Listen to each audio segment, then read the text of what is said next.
Hello friends. सो आज मैं जिस सीरीज़ की बात कर रहा हूँ, ये सीरीज़ का नाम है टाइटन।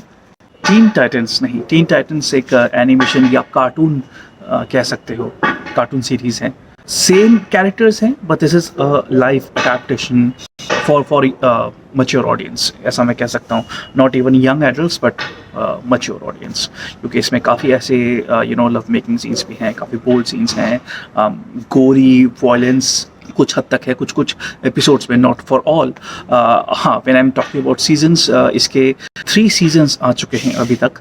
ये एक्चुअली मैं अगर डिटेल में थोड़ा सा और बताऊँ तो ये डीसी और वार्नर ब्रदर्स की जो उनकी अपनी प्लेटफॉर्म है, ओटीटी प्लेटफॉर्म, और डायरेक्ट टू वीडियो या पे पर व्यू जो यूएसए में है, वहाँ पे ये सीरीज़ दिखाई जाती है पहले। उसे करीब करीब 10-12 महीने, ऑलमोस्ट 1 साल के बाद ये हम नेटफ्लिक्स पे देखते हैं इंडिया में जब हम देख रहे हैं तो इसको हम हिंदी डब में भी देख सकते हैं। पहले ये हिंदी डब में नहीं थी, पर सीज़न 3 जो अभी हाल फिलहाल में दिसंबर में ही रिलीज़ हुई है, तब से आप इसको हिंदी में देख सकते हो। तीनों सीज़न हिंदी में देख सकते हो टाइटन्स नेटफ्लिक्स पे। इसका अगर मैं एवरेज लेंथ की बात करूं तो करीब करीब 10 से लेकर 13 एपिसोड्स हैं एक सीज़न में।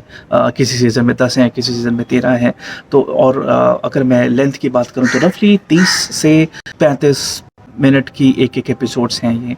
कॉन्सेप्ट किस बारे में है अगर मैं उसके बारे में बात करूँ तो व्हेन आई से डीसी, ऑब्वियसली इसके जो जिस तरह से मार्वल में हमारे सुपर हीरोज़ हैं, वैसे डीसी में भी हमारे सुपर हीरोज़ हैं। मार्वल्स में आयरन मैन है, हल्क है, captain America, black window, Hawkeye, basically जो आपने डिज्नी हॉटस्टार पे आजकल आप देख रहे हैं। इनफैक्ट डिज्नी के सीरीज़ शुरू कर रही है उन्होंने, कभी लोकी, कभी व्हाट इफ सीरीज़, कभी फैल्कन एंड विंटर सोल्जर, इस तरह के सीरीज़ आ रहे हैं, राइट।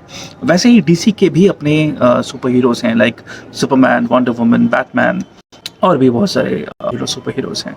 तो ये जो आइकॉनिक सुपर हीरोज़ हैं, ये उनकी बात नहीं हो रही है। ये एक तरह से जो उनके सपोर्टिंग कैरेक्टर्स थे एक टाइम पे, जैसे बैटमैन का रॉबिन था। एंड अगर आपको रॉबिन की हिस्ट्री नहीं पता है तो आपको काफ़ी इंटरेस्टिंग लगेगा ये सीरीज़ के बारे में, क्योंकि इसमें मल्टीपल रॉबिन्स हैं। अगर आप कॉमिक बुक एक्यूरेसी की बात करो तो हाँ, कॉमिक बुक्स में भी there are multiple Robins. In fact जो एल्डेस्ट रॉबिन था, डिक ग्रेसन, वो बाद में नाइटविंग बन जाता है। क्यों रॉबिन इतने सारे हैं? क्यों जो एल्डेस्ट रॉबिन है वो सेपरेट एंटिटी बन जाता है नाइटविंग के तौर पे? रेड हुड कौन है? इस तरह के बहुत सारे आपके माइंड में क्वेश्चंस आ सकते हैं। कैरेक्टर्स आप देखोगे भी, ये सारे के सारे कैरेक्टर इंडिविजुअली बहुत ही इंटरेस्टिंग हैं। आपको कॉमिक बुक्स की बात करूँ तो आपको डेफिनेटली अच्छा लगेगा। ये सारे के सारे सीरीज़, सारे के सारे कैरेक्टर्स जब आप एक साथ देखते हो, जैसे आपने टीन टाइटन्स पे देखा था, टीन टाइटन्स पे सारे कैरेक्टर्स हैं, टाइटन्स में भी आप ये सारे कैरेक्टर्स एक साथ आप टीवी पे ऑन स्क्रीन आप देखोगे। इसमें रेवन, सीजन 1 में रेवन काफ़ी इम्पोर्टेंट कैरेक्टर थी। ये रेवन को जब दिखाया गया था तो उसकी जो एक, मैं कहूँगा कि थोड़ी सी बैक स्टोरी अगर मैं बताऊँ तो, Raven is half daughter of the Satan, शैतान की बेटी है वो एक तरह से। लेकिन शी इज़ नॉट शैतान, उनमें वो डेविलिश टेंडेंसीज नहीं है, लेकिन क्योंकि वो शैतान की बेटी है एक तरह से, तो वो काफ़ी ईजीली और डार्क सोल से इंटरेक्ट कर सकती है। और जब भी ऐसा दिखाया जाता है कि Raven is interacting with dark soul, या उसके अंदर की जो एक डार्कनेस है उससे वो इंटरेक्ट कर रही है, तो वो जो सीन है वो काफ़ी एक तरह से आपको हॉरर मूवी की तरह दिखेगी। So those who are horror fans, उनको भी ये सीन, स्पेशली रेवन की सीज़न 1 में काफ़ी अच्छी लगेगी।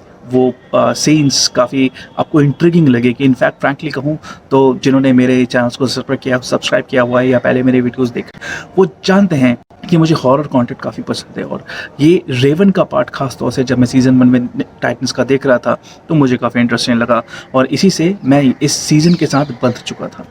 इसमें कॉमिक बुक एक्यूरेसी की बात करो तो हाँ, कॉमिक बुक एक्यूरेसी के हिसाब से काफ़ी ट्रू है। सीज़न 1 में हर एक कैरेक्टर की एक तरह से ओरिजिन स्टोरी दिखाई गई है, और एक सीज़न एक कैरेक्टर को सेंट्रल रख के इसको उस पर बात करी गई है, उस पर स्टोरी बुनी गई है। सीज़न 3 रेड हुड पे दिखाया गया है, and Red Hood is one of my favourite characters in DC as well.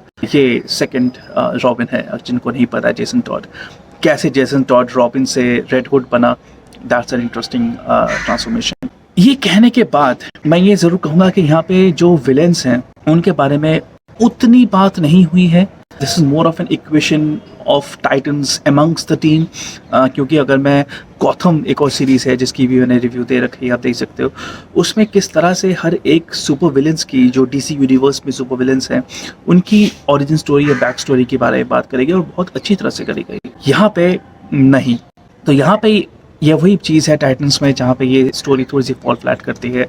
इसके मल्टीपल कैरेक्टर्स ज़रूर है और हर कैरेक्टर से आपको जोड़ने की कोशिश ज़रूर की गई है, बट अगर मैं बात करूँ तो स्टार्टिंग अच्छी होती है, बट देन 5 एपिसोड्स के बाद ये करीब करीब थोड़ी ड्राई लगने लग जाती है।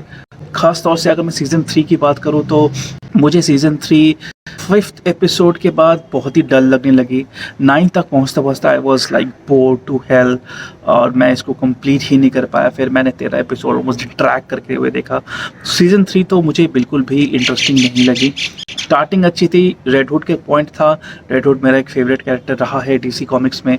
मैं उसकी वजह से ये सीज़न देखने की कोशिश कर रहा था और सीज़न 1 मुझे ज़्यादा अच्छी लगी थी, ऐसा मैं ज़रूर कह सकता हूँ। अगर आपको सुपर हीरो कॉमिक्स, मूवीज़ और इनके रिगार्डिंग कंटेंट्स देखना पसंद है, आप ज़रूर इसको देख सकते हैं। अगर आप एक यंगर ऑडियंस हैं, कॉमिक बुक्स के स्टोरी को मद्देनज़र न रखते हुए सिर्फ आप विजुअली एक ट्रीट की तरह से देखोगे तो हो सकता है आप इसको एंजॉय करोगे।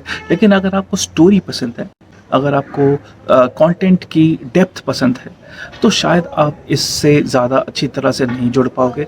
आप इसको एक काइंड ऑफ एक एवरेज सीरीज़ लेके चलोगे, ऐसा मैं कह सकता। अगर मैं कंपेयर करूँ मार्वल से, डिज्नी हॉटस्टार पे जो मार्वल के कंटेंट दिखाए जा रहे हैं, सीरीज़ दिखाए जा रहे हैं, they are way good in terms of story line than Titan के आगे स्टोरी राइटर्स को काम और करना चाहिए।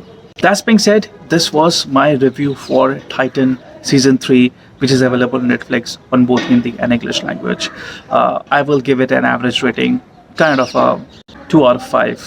अब बताइए, if you resonate with whatever I am saying on the video, press like, and yeah, if you are watching my face for the first time, subscribe कीजिए, बेल आइकन जरूर दबाइए, सो दैट मैं जब भी कोई वीडियो अपलोड करूँ आपके screen पे आ जाऊँ।